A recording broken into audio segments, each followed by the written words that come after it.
Selamat pagi Bapak Ibu, Shalom, salam sehat, salam kasih dalam Yesus Kristus Tuhan kita. Berjumpa lagi dalam renungan pagi hari ini melalui media Melona Channel. Seperti biasa kita akan merenungkan bagian firman Tuhan sejenak waktu sebelum kita turun kepada rutinitas kita khusus pada pagi hari ini. Bapak Ibu yang dikasihi oleh Tuhan, saya beri judul dari renungan kita pada pagi hari ini, dualisme kehidupan. Karena sesungguhnya Bapak Ibu masih sering kita saksikan di antara kita atau di lingkungan kita atau di mana kita berada, orang-orang yang kelihatannya masih menganut dualisme kehidupan. Artinya begini, bahwa masih ada orang yang ketika berada di lingkungan gereja atau tempat ibadah, masih ada dalam suasana pelayanan rohani, kehidupannya luar biasa terlihat rohani. Tetapi ketika hidupnya keluar dari gedung, jauh dari pelayanan-pelayanan rohani, maka kehidupannya berubah drastis dari yang sebelumnya ketika berada di gereja. Mencerminkan bahwa masih ada orang yang menganut dualisme kehidupan. Pertanyaannya ialah, sudah seperti itukah seyogianya kehidupan umat-umat gereja atau orang Kristen? Jawabannya ialah sesungguhnya tidaklah demikian. Lalu apa yang menjadi faktornya? Apa yang menyebabkan? Ada banyak hal, tapi paling kurang satu yang menurut saya menjadi faktornya ialah masih kurangnya pemahaman yang benar atau belum lengkapnya pemahaman yang benar tentang hakikat dari ibadah yang sesungguhnya. Yang banyak orang hanya memahami bahwa ibadah itu hanya terikat pada satu liturgi tertentu.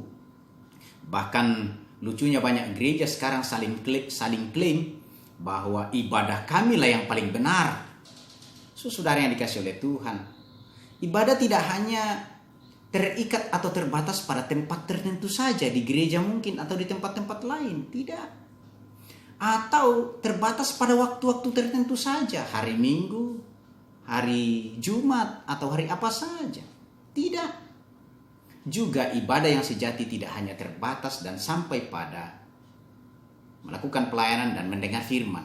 Tetapi ibadah yang sesungguhnya ialah melampaui semuanya itu. Sehingga apa artinya setiap pelayanan, rajin ke gereja, mendengar firman, kalau kehidupan masih sama dengan yang dulu? Bicara atau perkataan masih belum mengalami perubahan.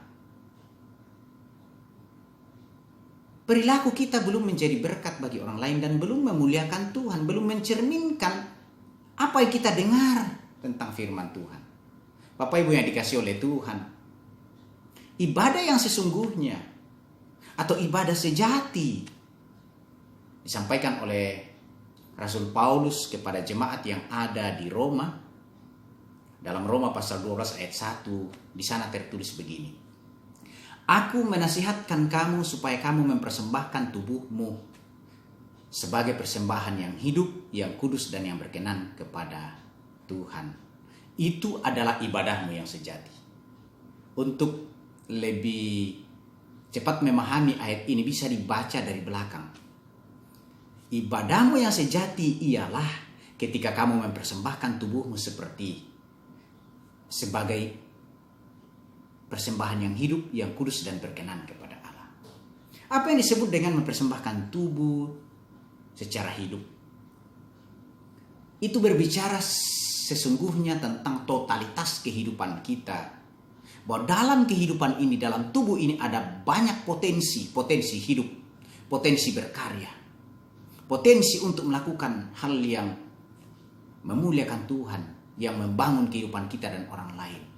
Dan ketika kita mempersembahkan hidup ini, tubuh ini, maka itu berarti bahwa kita mempersembahkan totalitas kita. Bicara tentang hidup, itu menyangkut bicara kita, perbuatan kita atau perilaku kita. Bicara tentang hidup itu menyangkut pola kehidupan kita. Jadi seharusnya, seyogianya ibadah yang sejati Itu bicara tentang pola hidup kita. Bapak Ibu yang dikasihi oleh Tuhan, kiranya dalam menjalani kehidupan kita, kita terus mengalami pembaharuan hidup. Sehingga kehidupan kita terus berkenan kepada Tuhan. Menjadi ibadah yang sejati, ibadah yang mempermuliakan Tuhan. Kiranya hari-hari kita dan khusus pada hari ini, kita jalani hidup kita sebagai ibadah yang sesungguhnya bagi Tuhan. Karena kita sudah memahami bahwa ibadah yang sesungguhnya tidak hanya terbatas pada tempat tertentu, pada hari tertentu, dan pada kegiatan-kegiatan tertentu saja. Tetapi ibadah yang sesungguhnya ialah menyangkut pola hidup kita, totalitas hidup kita. Itu sebabnya Rasul Paulus melalui kitab Kolose pada pasal 3 ayat 17 mengatakan, apapun yang kamu lakukan, baik dengan perkataan maupun dengan perbuatan, lakukanlah itu atau lakukanlah semuanya dalam nama Tuhan Yesus. Kiranya hari ini adalah ibadah sejati kita bagi Tuhan. Sebab itu jalanilah untuk kemuliaan Tuhan. Jadi berkat bagi orang lain, manfaat bagi orang lain, dan membangun kehidupan kita. Terpujilah nama Tuhan Yesus. Selamat pagi untuk kita sekalian.